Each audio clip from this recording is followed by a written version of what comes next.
5,000 লোকের একটা ইমাম বানাতে গিয়ে মাইক্রোস্কোপ যন্ত্র দিয়ে দেখেন মোষ কেমন, দাড়ি কেমন, চুল কেমন, পাও কেমন, হাত কেমন, হাতে নখ লম্বা কিনা, তাতে ছাতা কিনা, বউ পর্দায় থাকে কিনা, মিথ্যা কথা কয় কিনা, এত দেখেন। আর যখন নির্বাচন আসে তখন 2.5 থেকে 3 লক্ষ মানুষের জন্য একজন এমপি নির্বাচিত হয়। সেই ইমামকে বাছাই করার জন্য নামাজ পড়ে কিনা, জিনাকার কিনা, মদখোর কিনা, সুদখোর কিনা, ঘুষখোর কিনা, বদমাশ কিনা বাছাই করা হয় না।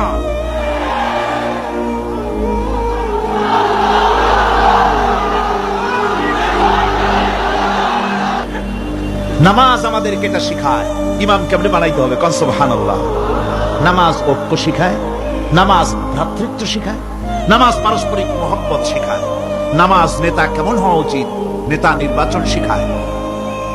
আবার নেতা ভুল করলে তার ভুল বলা যাবে না, এরকম হতে পারবে না। নামাজের ভিতরে ইমাম যদি ভুল করলে আপনি লোকমা দিবেন, সুবহানাল্লাহ, আল্লাহু আকবার বলবেন। যদি তিনি সংশোধন না হলেন আবার দেন, তাতেও সংশোধন হলো আবার দেন। 3 বার লোকমা দেওয়ার পর যদি ভুল সংশোধন না করে নামাজ ছেড়ে দেন, ইমামকে বের করে দেন, নতুন ইমাম নিয়োগ করুন। যারা ক্ষমতায় যাবে, আপনি রাষ্ট্রের ইমাম যারে বানাবেন, সেই রাষ্ট্রীয় ইমাম যদি জনগণের ইচ্ছার বিরুদ্ধে যদি চলে, 1 বার লোকমা দেন, 2 বার লোকমা দেন, 3 বার দেন, তারপরেও যদি না নামে, খাট ধরে নামেন। 5,000 লোকের ইমাম নির্বাচনের সময় পা থেকে শুরু করে মাথা পর্যন্ত দেখেন, এমনকি বউ পর্যন্ত।